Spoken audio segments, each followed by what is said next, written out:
ಪತ್ರಿಕೋದ್ಯಮದಲ್ಲಿ ಎಡಪಂಥ ಬಲಪಂಥ ಅಂತ ಇದೆ. ನೇರವಾಗಿ ಹೇಳ್ತಾರೆ ಅವರು. ಈ ಸಂವಿಧಾನವನ್ನ ಸರಿಯಾಗಿ ಅರ್ಥಕೊಂಡಿಲ್ಲ, ಸಂವಿಧಾನವನ್ನ ಓದ್ಕೊಂತಿಲ್ಲ, ಈ ಸಂವಿಧಾನ ಕೊಟ್ಟಿರುವಂತ ಸ್ವತಂತ್ರವನ್ನ ದುರ್ಬಳಕೆ ಮಾಡ್ಕೊಳ್ತಾ ಇದ್ದಾರೆ ಅನಿಸ್ತಾ ಇಲ್ವೇನ್ರಿ? You think so? 100%. Did the media take money? Did the certain section of the extreme left liberal Maoist media? Yes. Did the Maoist media take money? They did. Did the Maoist YouTubers take money? Yes. Did the Maoist YouTubers, the Maoist media, the Maoist websites take money in cash, or did they take money in kind? Otherwise, this stupid story, this cock and bull story, this mad story, this insane piece of fiction which was carried by people who claim to launder the news, right? Or you are part of a leftist group. ಮಹಿಳಾ ಆಯೋಗ ಜನಪಕ್ಷಗಳ ಮಂಡನೆ ಮಾಡುತ್ತಿದ್ದಂತಹ ಪಿತೂರಿಗಾರರ ಭಾಗವಾಗಿ ಕೆಲಸ ಮಾಡಕ್ಕಾದ ಯೋಗ್ಯತೆ ಯಾಕೆ ಅವನು ಯಾವನು ಮುರಳೀದಾಸ ಹೇಳಿದ್ರು ಈಗ SIT ಧರ್ಮಸ್ಥಳದಲ್ಲಿ ಮಾತ್ರ ಮಾಡಬೇಕು, ರಾಜ್ಯದಲ್ಲೆಲ್ಲ ಮಿಸ್ ಆಗಿರೋ ಹೆಣ್ಣುಮಕ್ಕಳು ಮಾಡುವಂತ ಯಾಕೆ ಕೇಳಲಿಲ್ಲ ಈ ಗಣತೆ ವೆಂತ ಅಧ್ಯಕ್ಷೆ? ಅಲ್ಲೆಲ್ಲ ಸತ್ತಿರೋ ಹೆಣ್ಣುಮಕ್ಕಳ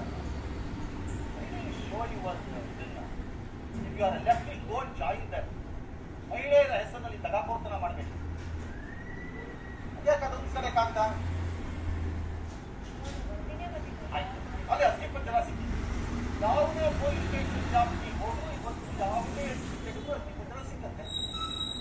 ಲೋಕಲ್ ಪೊಲೀಸ್ ಸ್ಟೇಷನ್ಸ್ ಮಾಡಬೇಕು, ಡಿಸ್ಟ್ರಿಕ್ಟ್ ಪೊಲೀಸ್ ಮಾಡಬೇಕು. SIT ಯಾಕೆ ಅಲ್ಲಿಗೆ ಮಾತ್ರ?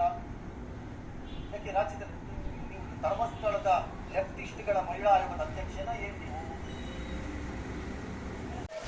ಸ್ನೇಹಿತರೆ, ಪತ್ರಿಕೋದ್ಯಮದಲ್ಲಿ ಎಡಪಂಥ ಬಲಪಂಥ ಅಂತ ಏನಾದರೂ 2 ವಿಭಾಗಗಳಿದಾವ? ಸಂವಿಧಾನದಲ್ಲಿ ಅದೇನಾದರೂ ಬರೆದಿದ್ದಾರ? ಗೊತ್ತಿದ್ರೆ ದಯವಿಟ್ಟು ತಿಳಿಸಿ. ಇಲ್ಲಿ ಅರ್ಣಬ್ ಗೋಸ್ವಾಮಿ, ರಿಪಬ್ಲಿಕ್ ಟಿವಿ ಅರ್ಣಬ್ ಗೋಸ್ವಾಮಿ ಹೇಳಿರುವಂತಹ ವಿಚಾರ, ನಮ್ಮ ಕನ್ನಡದ ಹಿರಿಯ ಪತ್ರಕರ್ತರಾಗಿರುವಂತಹ ಪಬ್ಲಿಕ್ ಟಿವಿಯ ರಂಗಣ್ಣ ಹೇಳಿರುವಂತಹ ವಿಚಾರ, ಈ 2 ವಿಚಾರಗಳನ್ನು ನೋಡಿದಾಗ ನಮಗನ್ಸೋದು, ಇಲ್ಲಿ ಧರ್ಮಸ್ಥಳದ ಬುರುಡೆಯ ವಿಚಾರದಲ್ಲಿ, ಚಿನ್ನಯ್ಯ ತಂದಿರುವಂತಹ ಬುರುಡೆಯ ವಿಚಾರದಲ್ಲಿ ಕರ್ನಾಟಕ ಮಹಿಳಾ ಆಯೋಗದ ಅಧ್ಯಕ್ಷರು ನಾಗಲಕ್ಷ್ಮಿ ಅವರು ಏನು SIT ತನಿಖೆಗೆ ಶಿಫಾರಸು ಮಾಡಿದಾಗ ನಮ್ಮ ಪಬ್ಲಿಕ್ ಟಿವಿಯ ರಂಗಣ್ಣ ಅವರು ಮಾತನಾಡಿದ್ದು, ಯಾರದು ಇದು ಮಹಿಳಾ ಆಯೋಗದ ಅಧ್ಯಕ್ಷರು ಅವರು ಎಡಪಕ್ಷದವರ, ಅವರನ್ನು ಮೊದಲು ತನಿಖೆ ಮಾಡಬೇಕು ಅಂತೇಳಿ ಒಂದು ಹೇಳಿಕೆಯನ್ನು ಕೊಟ್ಟಂಥದ್ದು ಬಿಗ್ ಬುಲೆಟಿನ್ನಲ್ಲಿ. ರಿಪಬ್ಲಿಕ್ ಟಿವಿಯ ಅರ್ಣಬ್ ಗೋಸ್ವಾಮಿ ಅವರ ಸಹಚರರೊಂದಿಗೆ ಮಾತನಾಡಬೇಕಾದ್ರೆ ಹೇಳ್ತಾರೆ, ಇದು ಎಡಪಕ್ಷದ ಮೀಡಿಯಾಗಳು ಮಾಡಿರುವಂತಹ ಪಿತೂರಿ ಅಂತ. ಎಷ್ಟು ಸ್ಪಷ್ಟವಾಗಿದೆ ಅಂತಂದರೆ, ನಾವು ಯಾವ ಹಂತಕ್ಕೆ ಹೋಗ್ತಾ ಇದ್ದೀವಿ, ಈ ಭಾರತ ದೇಶವನ್ನು ಯಾವ ಹಂತಕ್ಕೆ ತೆಗೆದುಕೊಂಡು ಹೋಗ್ತಾ ಇದ್ದೀವಿ ಅಂತಂದರೆ, ರಾಜಕೀಯ ಪಕ್ಷಗಳಿಗಿಂತಲೂ ಕೆಟ್ಟದಾಗಿ ನಡ್ಕೊಳ್ತಾ ಇದ್ದಾರೆ ಪತ್ರಕರ್ತರುಗಳು. ನ್ಯಾಷನಲ್ ಚಾನೆಲ್ ಆಗಿರುವಂತಹ ರಿಪಬ್ಲಿಕ್ ಟಿವಿಯ ಅರ್ಣಬ್ ಗೋಸ್ವಾಮಿ ಕುತ್ಕೊಂಡು ಮಾತನಾಡ್ತಾರೆ ಅಂದರೆ, ಇದು ಎಡಪಕ್ಷಗಳು, ಎಡಪಂಥೀಯರು ಮಾಧ್ಯಮಗಳವರು ಮಾಡ್ತಾ ಇರುವಂಥದ್ದು ನೇರವಾಗಿ ಹೇಳ್ತಾರೆ ಅಂತಂದರೆ, ಇವರು ಯಾಕ್ರಿ ಈ ಇವತ್ತಿನ ಪೀಳಿಗೆ ಇಷ್ಟೊಂದು ನಿಸ್ಸಹಾಯಕರಾಗಿ, ಇಷ್ಟೊಂದು ನಿಶ್ಶಕ್ತರಾಗಿದ್ದೀರಿ? ಅರೆ, ಅವರು ಹೇಳ್ತಾ ಇರೋದು ಸರಿಯಾ ತಪ್ಪ ಅಂತ ಗೊತ್ತಾಗ್ತಾ ಇಲ್ವಾ ನಿಮಗೆ? ಪತ್ರಿಕೋದ್ಯಮ ಅಂದರೆ ಪತ್ರಿಕೋದ್ಯಮ ಅಷ್ಟೇ ರೀ. ಇದೇ ಪಬ್ಲಿಕ್ ಟಿವಿಯ ರಂಗಣ್ಣ ಇನ್ನೊಂದರಲ್ಲಿ ಹೇಳ್ತಾರೆ, ಸುಪ್ರೀಂ ಕೋರ್ಟ್ಗೆ ಹೋಗಿದ್ದಾರೆ, ಕಂಪ್ಲೀಟಾಗಿ ಫ್ಯಾಬ್ರಿಕೇಟೆಡ್ ಇದು ತಗೊಂಡೋಗಿ ಸುಪ್ರೀಂ ಕೋರ್ಟಲ್ಲಿ ಕೇಸ್ ಫೈಲ್ ಮಾಡಿದ್ದಾರೆ ಅಂತ ಹೇಳ್ತಾರೆ. ಇವರು ಮಾತನಾಡುವಂತಹ ಮಾತುಗಳು ಯಾವ ರೀತಿ ಇದೆ ಅಂತಂದರೆ, ಇವರ ಸ್ವಂತಕ್ಕೆ ಪತ್ರಿಕೋದ್ಯಮವನ್ನು ಸ್ವಂತಕ್ಕೆ ಬಳಸ್ಕೊಳ್ತಾ ಇರೋದು ಸ್ಪಷ್ಟವಾಗಿ ಗೊತ್ತಾಗ್ತಾ ಇದೆ. ನಮಗೆ ನಾವು ಏನು ಮಾಡ್ತಾ ಇದ್ದೀವಿ ಅನ್ನೋ ಪರಿಜ್ಞಾನ ಈ ಜನಗಳಿಗೆ, ಪ್ರಜೆಗಳಿಗಿಲ್ಲ. ಅದಕ್ಕೋಸ್ಕರವಾಗಿ ಇವರು ಈ ರೀತಿಯಾದಂತಹ ಆಟಗಳನ್ನು ಆಡ್ತಾ ಇದ್ದಾರೆ. ಈ ಇಬ್ಬರ ಮಾತುಗಳನ್ನು ಕೇಳಿದಾಗ ನಮಗನ್ಸಿದ್ದು, ನಮಗೆ ಭಾರತಕ್ಕೆ ಸ್ವತಂತ್ರ ಬೇಕಿತ್ತಾ ಅಂತ. ಭಾರತಕ್ಕೆ ಸ್ವತಂತ್ರ ಬೇಕಿತ್ತಾ? ನಾವಿನ್ನೂ ಬ್ರಿಟಿಷರ ಕೈ ಕೆಳಗಡೆ ಗುಲಾಮರಾಗಿ ಇದ್ದಿದ್ರೆ ಎಷ್ಟೋ ಚೆನ್ನಾಗಿರ್ತಿತ್ತು ಅಂತ. ಒಂದು ವೇಳೆ ಬ್ರಿಟಿಷರ ಕಾಲದಲ್ಲಿ ಏನಾದರೂ ಇಂತಹ ಮಾಧ್ಯಮಗಳು ಇದ್ದಿದ್ರೆ ನಮಗೆ ಸ್ವತಂತ್ರವೇ ಬರ್ತಾ ಇರಲಿಲ್ಲ, ಅದೇ ಒಳ್ಳೆಯದಾಗಿತ್ತು. ಎಷ್ಟೊಂದು ವಿಚಾರಗಳನ್ನು ನಾವು ಮಾತನಾಡಬೇಕಾದಂತಹ ವಿಚಾರಗಳನ್ನು ಮರೆತಿದ್ದೀವಿ. ಬೇಡದೇ ಇರೋ ವಿಚಾರಗಳ ಬಗ್ಗೆ ಗಂಟೆಗಟ್ಟಲೆ ನಾವು ಮಾತನಾಡ್ತೀವಿ ಅಂತಂದರೆ ನಮ್ಮ ಮನಸ್ಥಿತಿಗಳು ಯಾವ ರೀತಿ ಬದಲಾವಣೆ ಆಗಿದೆ, ಎಷ್ಟು ನಿಶ್ಶಕ್ತತೆ ನಮ್ಮಲ್ಲಿ ಕಾಡ್ತಾ ಇದೆ ಅಂತ ಅರ್ಥ ಮಾಡ್ಕೊಳ್ಳಿ. ನಿಜಕ್ಕೂ ಆ ವಿಡಿಯೋ ಅರ್ಣಬ್ ಗೋಸ್ವಾಮಿ ಮಾತನಾಡಿರುವಂಥ ಅವರ ಸಹಚರರು ನಗುನಗುತ್ತಾ ಮಾತನಾಡಿರುವಂಥ ವಿಡಿಯೋ ನೋಡಿದಾಗ ನನಗನ್ಸಿದ್ದು ಪಠ ಪಠ ಪಠ ಅಂತೇಳಿ ನಮ್ಮ ಕೆನೆಗೆ ನಾವೇ ಹೊಡ್ಕೊಳ್ಳೋ ರೀತಿ ಆಯಿತು. ಅರೆ ಪ್ರಜ್ಞಾವಂತ ವಿದ್ಯಾವಂತ ಯುವಕರೇ, ವಿಚಾರ ಮಾಡ್ರಿ. ಪತ್ರಿಕೋದ್ಯಮ ಅಂದರೆ ಪವಿತ್ರವಾದದ್ದು. ಇವ್ರು ಏನು ಮಾಡ್ತಾ ಇದ್ದಾರೆ? ಪತ್ರಿಕೋದ್ಯಮವನ್ನು ಬಲಪಂಥ ಎಡಪಂಥ ಅಂತ ಮಾಡ್ತಾ ಇದ್ದಾರೆ. ಇಲ್ಲಿ ಬೇಕಾಗಿರುವುದು ನ್ಯಾಯಕ್ಕೋಸ್ಕರವಾಗಿ ಒಂದಷ್ಟು ಜನ ಹೋರಾಟ ಮಾಡ್ತಾ ಇದ್ದಾರೆ. ಇಲ್ಲಿ SIT ಮುಂದೆ ದಾಖಲೆಗಳನ್ನು ಕೊಟ್ಟಿದ್ದಾರೆ, ನ್ಯಾಯಾಲಯ ಮುಂದೆ ದಾಖಲೆ ಕೊಟ್ಟಿದ್ದಾರೆ. ಇವೆಲ್ಲವೂ ಸಹ ಹೋರಾಟಕ್ಕೋಸ್ಕರ ನ್ಯಾಯಕ್ಕೋಸ್ಕರಾಗಿ ಮಾಡ್ತಾ ಇರುವಂಥದ್ದಲ್ವಾ? ಇವ್ರು ಹೇಳೋದೇನು? ಎಡಪಂಥ ಬಲಪಂಥ ಅಂತ ಹೇಳ್ತಾ ಹೋಗ್ತಾರೆ. ನಿಜಕ್ಕೂ ತಲೆ ತಗ್ಗಿಸುವಂಥದ್ದು. ಪತ್ರಿಕೋದ್ಯಮ ಅಂತಂದರೆ ನಿಷ್ಪಕ್ಷಪಾತವಾಗಿ ಕಟ್ಟ ಕಡೆಯ ವ್ಯಕ್ತಿ ಭಾರತೀಯನಿಂದ ಹಿಡಿದು ಪ್ರತಿಯೊಬ್ಬರನ್ನು ಸಮಾನವಾಗಿ ಕಾಣುವಂತಹ, ಏನು ಬಡವರ ಮತ್ತು ಮಧ್ಯಮ ವರ್ಗದವರಿಗೆ ಆಗ್ತಾ ಇರುವಂತಹ ಅನ್ಯಾಯವನ್ನು ಕಾಪಾಡುವಂತಹ, ಅವರನ್ನು ಕಾಪಾಡುವಂತಹ, ದನಿ ಎತ್ತುವಂತಹ, ಸಂವಿಧಾನವನ್ನು ಕಾಪಾಡುವಂತಹ, ಸಂವಿಧಾನದ ಆಶಯಗಳನ್ನು ಜನರಿಗೆ ತಿಳಿಸುವಂತಹ, ಪ್ರಜಾಪ್ರಭುತ್ವದಲ್ಲಿ ಪ್ರಜೆಗಳೇ ಪ್ರಭುಗಳು ಅಂತ ತಿಳಿಸುವಂತಹ, ಅನ್ಯಾಯ ಆಗಿರೋರಿಗೆ ನ್ಯಾಯ ಕೊಡಿಸುವಂತಹ ಇದೊಂದು ಸೇವಾ ವೃತ್ತಿ ರೀ. ಇದು ವಕೀಲರ ಸೇವಾ ವೃತ್ತಿಯು, ವಕೀಲರು ಸಹ ಸೇವಾ ವೃತ್ತಿ ಹೌದು, ಮಾಧ್ಯಮದವರದ್ದು ಸಹ ಸೇವಾ ವೃತ್ತಿಯೂ ಹೌದು. ಇದನ್ನು ಯಾತಕ್ಕೋಸ್ಕರವಾಗಿ ಇದನ್ನು ಈ ರೀತಿ ಸ್ವಂತಕ್ಕೆ ಬಳಸ್ಕೊಂಡು ಹೋಗ್ತಾ ಇದ್ದಾರೆ ನಮಗಂತೂ ಅರ್ಥ ಆಗ್ತಾ ಇಲ್ಲ. ಈ ಎರಡು ವಿಚಾರಗಳನ್ನು ನೀವು ನೋಡಿ, ಈ ಎರಡು ವಿಚಾರಗಳನ್ನು ನೀವು ಕಂಪೇರ್ ಮಾಡಿ ನೋಡಿ. ಅರ್ಣಬ್ ಗೋಸ್ವಾಮಿ ಮಾತನಾಡಿರುವಂತಹ ಮಾತುಗಳಿಗೂ ನಮ್ಮ ಪಬ್ಲಿಕ್ ಟಿವಿಯ ರಂಗಣ್ಣ ಮಾತನಾಡಿರುವಂಥ ಮಾತುಗಳು, ಇವರಿಬ್ಬರು ಮಾತನಾಡ್ತಾ ಇರುವಂತಹ ಶೈಲಿ ಯಾವ ರೀತಿ ಇದೆ ಅಂತಂದರೆ, ಪತ್ರಿಕೋದ್ಯಮವನ್ನು ಇವರೇ ಎರಡು ಭಾಗ ಮಾಡಿದ್ದಾರೆ. ಎಡಪಂಥೀಯ ಮಾಧ್ಯಮಗಳು ಅಂದರೆ ಯಾವುದು? ಅರ್ಣಬ್ ಗೋಸ್ವಾಮಿ ಹೇಳಬೇಕು, ಪಬ್ಲಿಕ್ ಟಿವಿಯ ರಂಗಣ್ಣ ಹೇಳಬೇಕು. ಇಡೀ ಕರ್ನಾಟಕದಲ್ಲಿ ಇವರೇ ಹೇಳೋ ಪ್ರಕಾರ ಎಡಪಂಥೀಯ ಮಾಧ್ಯಮಗಳು ಯಾವುದ್ಯಾವುದಿದೆ ಅಂತ ಹೇಳಬೇಕು. ಹೇಳಿ, ಯಾವುದಿದೆ? ಕನ್ನಡದಲ್ಲಿರುವಂತಹ ಬೆರಳೆಣಿಕೆಯಷ್ಟು ಸ್ಯಾಟಲೈಟ್ ಚಾನಲ್ಗಳು ಯಾರ ಹಿಡಿತದಲ್ಲಿದೆ?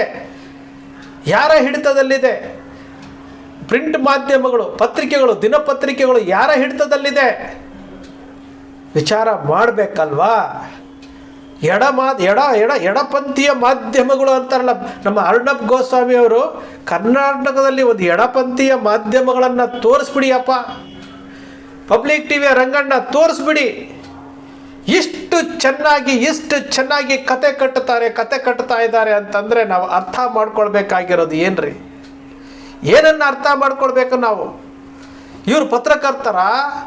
ಇವರು ಯಾರಿಗೆ ಸಂದೇಶ ಕೊಡ್ಲಿಕ್ಕೆ ಹೊರಟಿದ್ದಾರೆ? ಏನು ಮಾಡ್ಲಿಕ್ಕೆ ಹೊರಟಿದ್ದಾರೆ? ಇಲ್ಲಿ ತಪ್ಪಾಗಿದೆಯೋ ಸರಿಯಾಗಿದೆಯೋ ಅದು ಬೇರೆ ಕತೆ. ಇಂತಹ ಒಂದು ಪ್ರಕರಣ ಬಂದಿದೆ, ಇದನ್ನು ನಾವು ತನಿಖೆ ಮಾಡಬೇಕು. ಪತ್ರಿಕೋದ್ಯಮವನ್ನು ಇಟ್ಕೊಂಡು ನಾವು ತನಿಖಾ ವರದಿಯನ್ನು ರೆಡಿ ಮಾಡಬೇಕು ಅಂತೇಳಿ ಒಬ್ಬ ಪತ್ರಕರ್ತನಿಗೆ, ಒಂದು ಸ್ಯಾಟಲೈಟ್ ಚಾನಲ್ ಅವ್ರಿಗೆ ಗೊತ್ತಿಲ್ಲ. ಇವರಿಗೆ TRP ಬೇಕು, ಕಮರ್ಷಿಯಲ್ ಬೇಕು, ಇನ್ನೊಬ್ಬರನ್ನ ಓಲೈಸಬೇಕು, ಹಣವಂತರನ್ನ ಕಾಪಾಡಬೇಕು ಅಂತಲೇ ಇವರು ಸುದ್ದಿಗಳನ್ನು ಮಾಡ್ಕೊಂಡು ಹೋಗ್ತಾ ಇದ್ದಾರೆ ಹೊರತು ಇವರಿಗೆ ನಾವು ಏನು ಮಾಡ್ತಾ ಇದ್ದೀವಿ ಅನ್ನೋ ಪರಿಜ್ಞಾನ ಇಲ್ಲ ಇವರಿಗೆ.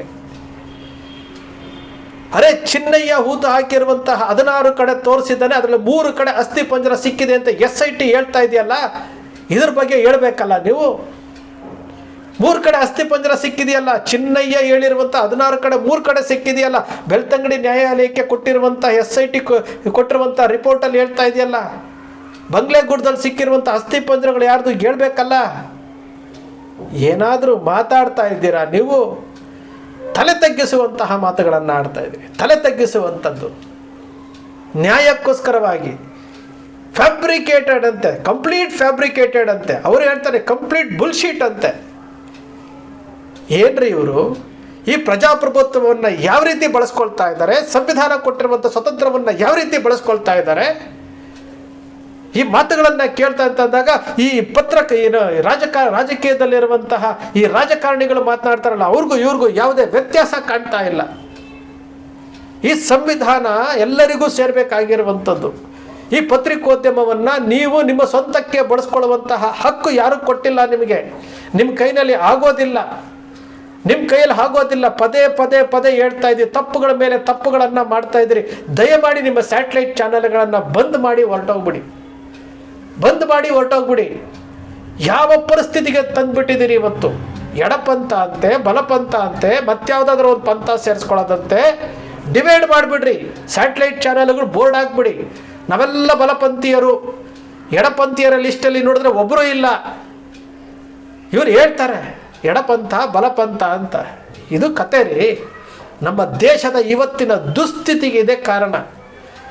ಚೈನಾದಲ್ಲಿ ಡ್ರೈವರ್ ಇಲ್ಲದಂತಹ ರೋಬೋಟ್ ಕಾರುಗಳು ಓಡಾಡ್ತಾ ಇದ್ದಾವೆ. ನಮ್ಮ ದೇಶದಲ್ಲಿ ಇಂತಹ ಫ್ಯಾಬ್ರಿಕೇಟೆಡ್ ಸುದ್ದಿಗಳನ್ನು ಮಾಡಿಕೊಂಡು ಜನರ ದಾರಿ ತಪ್ಪಿಸ್ಕೊಂಡು ಯಾವನೋ ಹಣವಂತನಿಗೆ ಜೀವುಜುರಕ್ಕೆ ಜೈಕಾರ ಹಾಕ್ಕೊಂಡಿರುವಂತಹ ಪತ್ರಕರ್ತರನ್ನು ನಾವು ನೋಡುವಂತಹ ದೌರ್ಭಾಗ್ಯ ಇವತ್ತು ನಮ್ಮ ಮುಂದೆ ಇದೆ.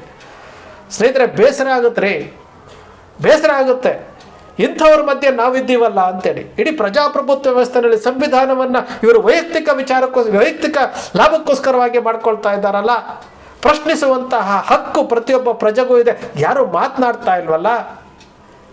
ಸುದ್ದಿವಾಹಿನಿಗಳು ಅಂತಂದರೆ ಜನರ ಧ್ವನಿ ಆಗಬೇಕು, ನಿಷ್ಪಕ್ಷಪಾತವಾಗಿರಬೇಕು. ಎಡ ಬಲ ಅಂತ ಮಾಡಬೇಡ್ರಿ, ಹಿಂದೂ ಮುಸ್ಲಿಂ ಅಂತ ಮಾಡಬೇಡ್ರಿ.